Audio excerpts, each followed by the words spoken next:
Welcome to the Bon Appetit Test Kitchen. I'm Janet McCracken, Associate Food Editor. What do kids love most about the holidays? Well, presents, of course, but they also love all the cakes and candies and cookies that come along with this time of the year. Christmas candy was the inspiration behind this dessert featured in our December issue. It was created by Sarah Tenalia and is called the Candyland Cake. This chocolate and peppermint ice cream cake is decorated with shards of brittle that are embedded not with nuts, but with our favorite holiday candies, such as M&Ms, nonpareils, gumdrops, and crushed candy canes.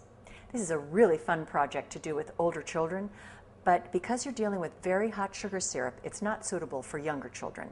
But I'm sure they'd be happy to help you pick out the candy. Before you start, here's the equipment that you'll need. A heavy-duty saucepan with a sturdy handle, a pastry brush, a candy thermometer, some heavy-duty foil, a ruler, and an offset spatula. Using a ruler, mark off a 16 by 12 inch rectangle on a large sheet of aluminum foil.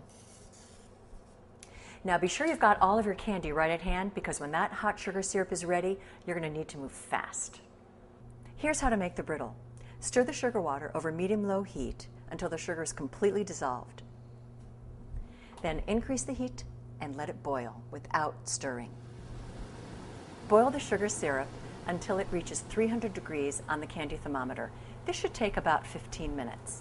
Now during that time, you want to occasionally swirl the pan to ensure even heating, and brush down the sides of the pan with a wet pastry brush to dissolve any sugar crystals that may form. Pour the hot syrup onto the foil. You need to be extremely careful, it's really hot. Then use your offset spatula to spread the syrup to fill the rectangle. You don't have to fill it perfectly. You just want to get it into a nice thin layer. Okay, then take your candy and scatter it all over the brittle. This is the fun part when you get to be creative. Go crazy, a little chaos is good here. If you have big pieces, you might want to give them a little push to help make sure they're really stuck into the syrup. The crushed candy canes look really pretty on top. And I like when they're different sizes too. There's some bigger pieces and then there's the little tiny shards.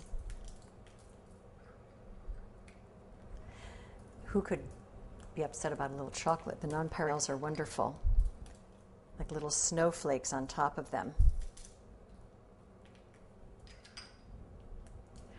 It's likely that the brittle will harden before you've had a chance to apply all of the candy, so just transfer the foil onto a rimless baking sheet and put it over high heat on the stovetop for about 10 seconds, just until the syrup is soft.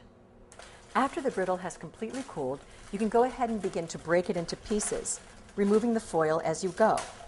Now, irregularly shaped pieces are what you want, and using your hands is the best way to do this. And don't worry if some of the candy falls off.